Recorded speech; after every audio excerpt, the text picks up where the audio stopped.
Alright, today we're going to talk about my favorite oatmeal raisin cookies. No, that's not what we're talking about. We're going to talk about vices. Now, this is the Veritas right here. We'll get more into this one in a minute.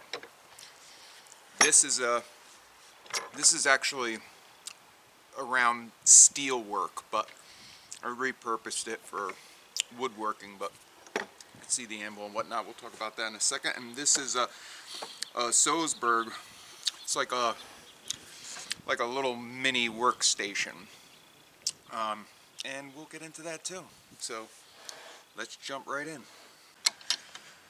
Repurposed steel working vise. Okay, so this vise by itself, obviously not with the little handmade carriage to it, they run anywhere from 60 bucks to like 150 depending on the brand and where you get them from.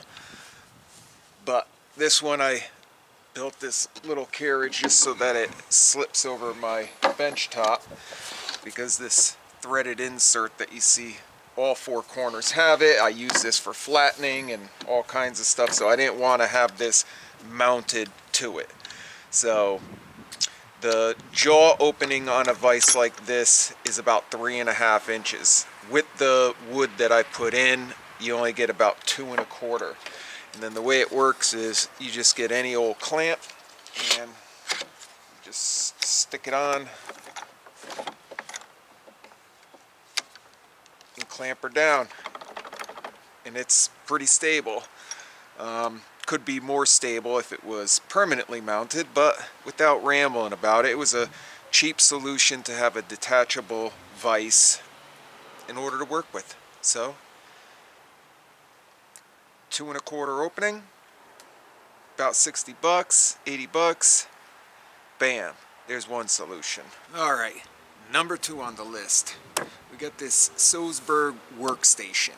Now, from what I can tell, these little workstation vices, they're going for about 300 bucks a pop. Now, when I bought this, they were $240 at the time, but it was on sale for $200, and I had a coupon for the spot, so it was under $200 with tax and shipping and everything.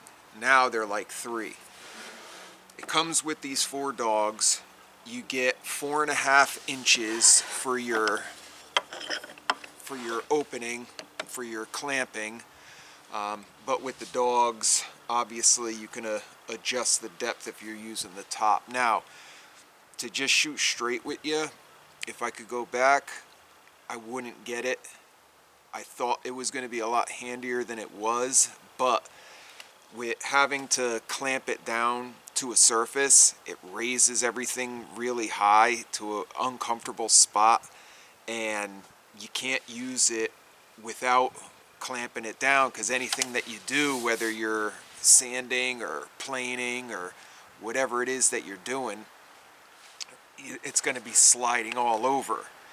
I was using it to do dovetails when I was cutting dovetails. That was the one thing that I kind of liked it for.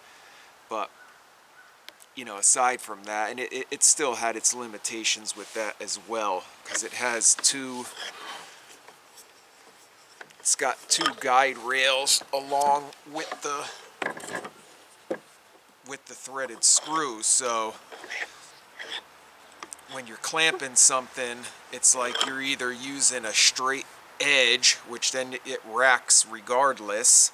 You can't slide anything through the middle, so it's more for kind of running a board across it, blah blah blah. But for what they cost and their usefulness, I don't like them. To me, it's just not worth the investment. So I figured I'd put that out there for you. Maybe if you got a real stable short table and you don't mind clamping this to it and raising the height, yeah, it might be useful. But aside from that, it's not going to get the use that you think it will. And on to the Veritas, because I know that's what you're all waiting for anyway. I know. All right, This is the Veritas quick release front vase vise. Now this vise is going to run you like 400 bucks. So the most expensive option out of them, but it's a really nice option.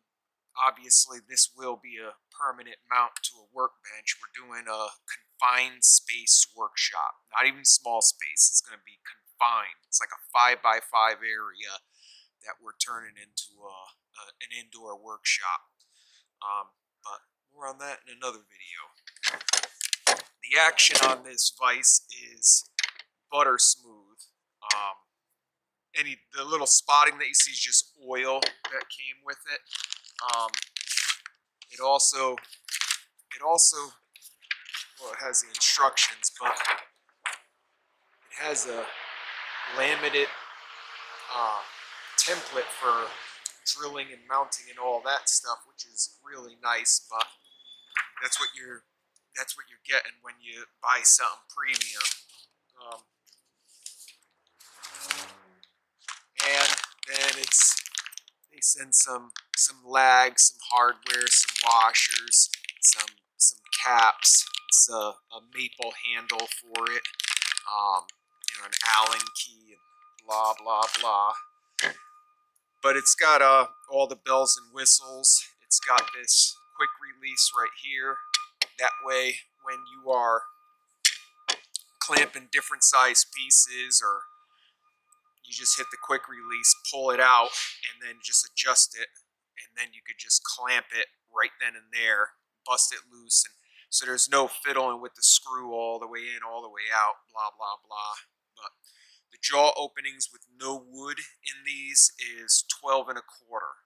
So you'll lose whatever you're gonna lose the amount between the wood that you put in for your clamping surface and the apron in the back. Whatever the thicknesses are going to be for those things, that's what you're going to lose.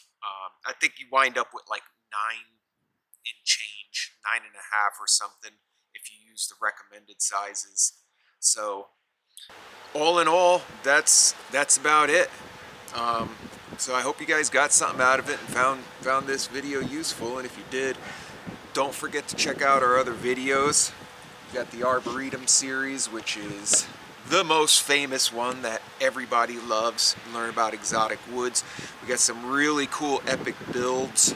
I'm not a thumbnail master. I wish more people could see them because they're original and awesome and blah blah blah. So I'll catch you guys on the flip side.